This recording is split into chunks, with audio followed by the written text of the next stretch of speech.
Well, I was disappointed he didn't stay in Cleveland, but that's water under the bridge now.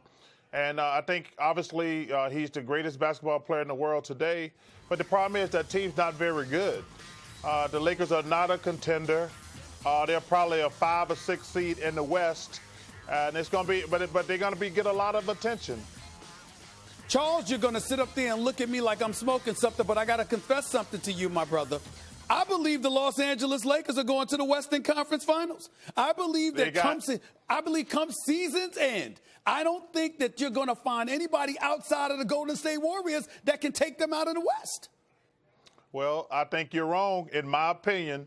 I think they're not even good as the San Antonio Spurs. I think the Spurs, with DeMar DeRozan and LaMarcus healthy all year, the Spurs are better. I think Oklahoma City is probably better now that they got rid of Carmelo, and the Rockets are better.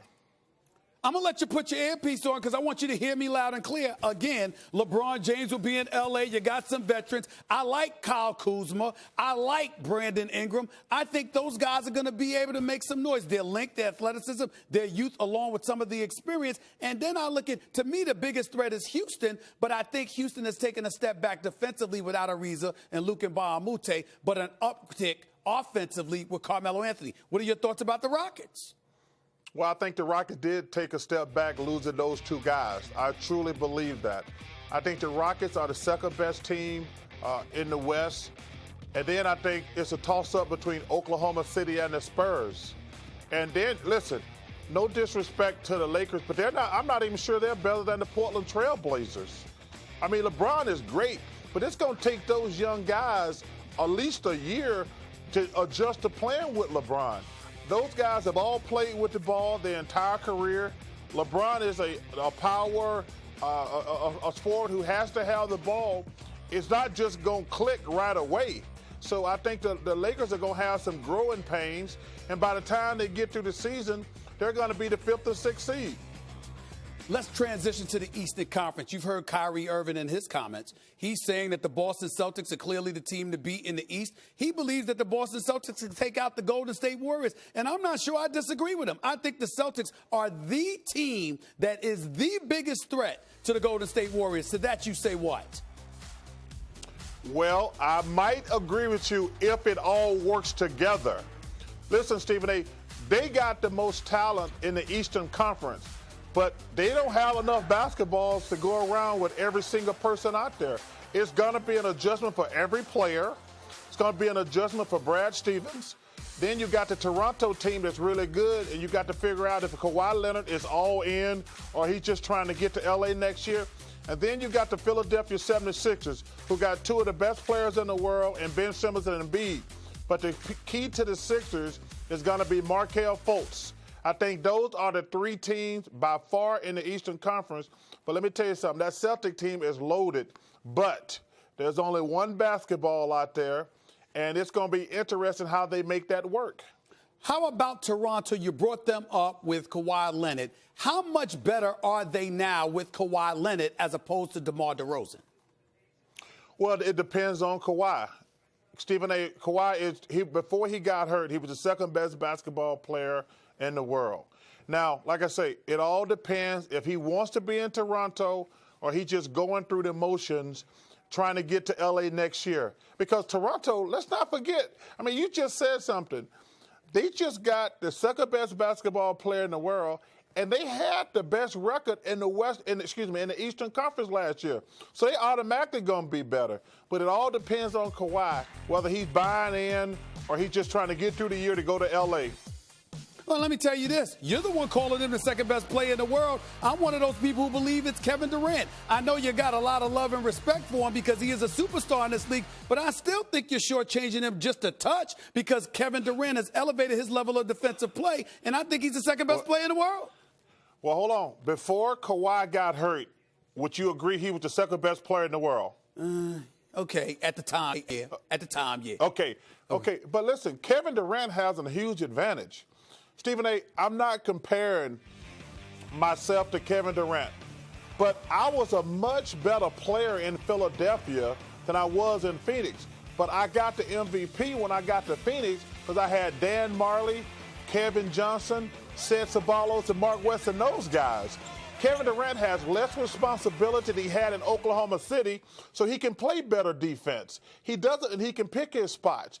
It's a lot easier to play basketball when you have great talent around you. When you're a one-man team where you have to do everything, you have to make every big basket, man, that does not flow at all.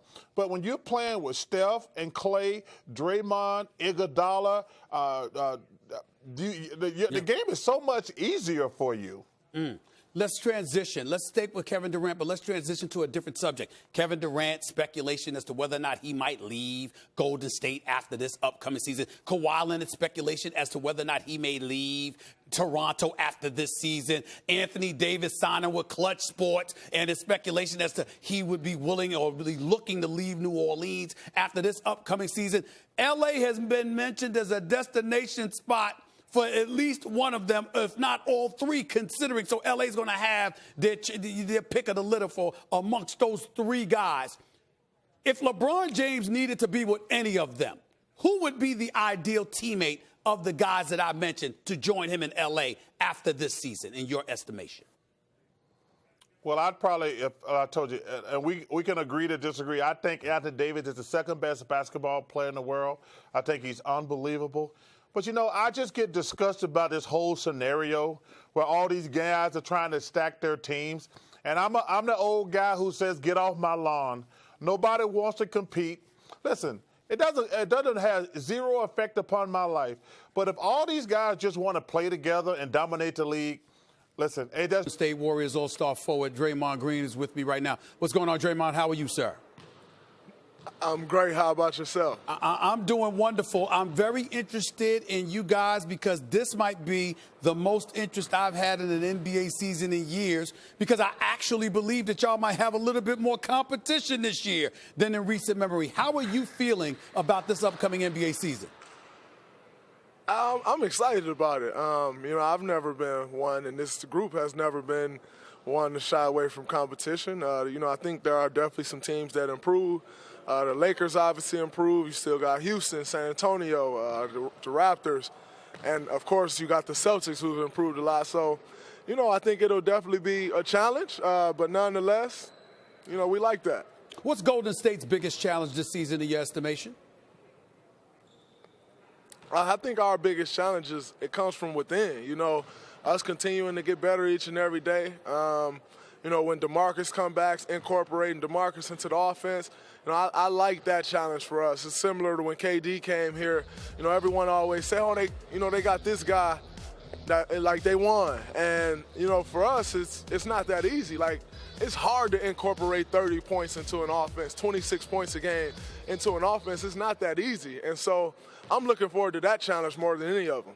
You guys won the last 2 NBA championships, 3 of the last 4, each time you've beaten LeBron James and his Cleveland Cavaliers. Obviously, you two get along. You're friends. What have you said to him, or what has he said to you about being a member of the Los Angeles Lakers and in the Western Conference, obviously hell-bent intent on standing in you guys' way?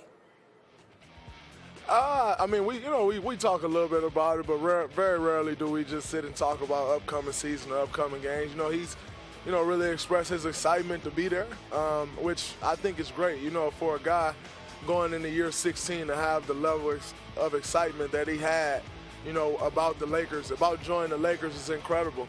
And so, you know, I think just like anything else, that's going to be a challenge for him. But nonetheless, you know, I know Bron isn't looking like, oh, man, I'm in the Western Conference now. You know, he's beat the Western Conference, he's beat the Eastern Conference. Just another day in the life for him, I think.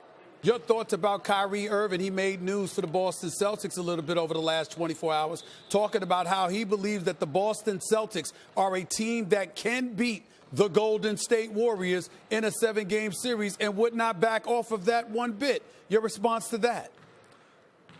I mean, I think he should believe that. You know, he didn't – I mean, one thing about it is he didn't say they will beat us. He said they can beat us. And, you know, as a leader of that team, he should say that. And I think he should relay that message to his guys. You have to, you know, force your guys to believe if you're going to achieve anything. And so I respect him saying that, and obviously Kyrie is a guy who's proven he can win a championship. He's proven he's going to step up in the big moments, so I expect nothing less. I don't expect him to shy away from that. He's embracing that, and, you know, he got to keep that same energy when it's time to play, but I like it. Now, Draymond, I got to admit, I've gotten on Kevin Durant in the past for making that move from OKC to Golden State, and you have gotten on me about getting on him about that. But we've got to be blind not to recognize the greatness of a Kevin Durant. He is that surreal. He is that big time. When he goes on the record and says that he doesn't feel respected for his defensive prowess, talk to me about what he's meant to your team defensively and the lack of credit he has received for it. You know, I actually saw that last night. I mean, I think K is a great defender, and I know he's helped elevate our defense as a whole.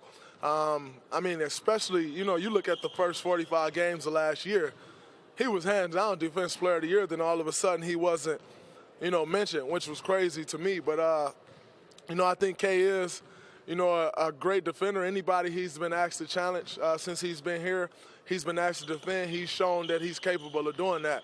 I always say I don't think he'll ever really get much credit for his defense because his offense is so sexy.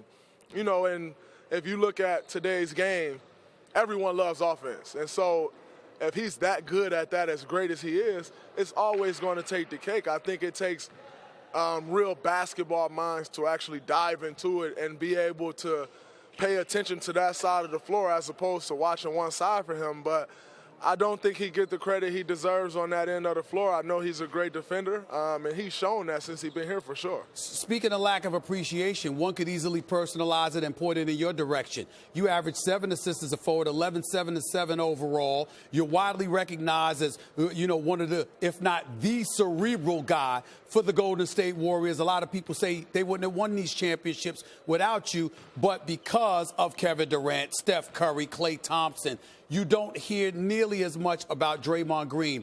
What is it about your game that you don't believe people recognize or appreciate nearly as much as they should? I mean, well, you know, I think, once again, you know, those guys put the points up and I do all the other stuff.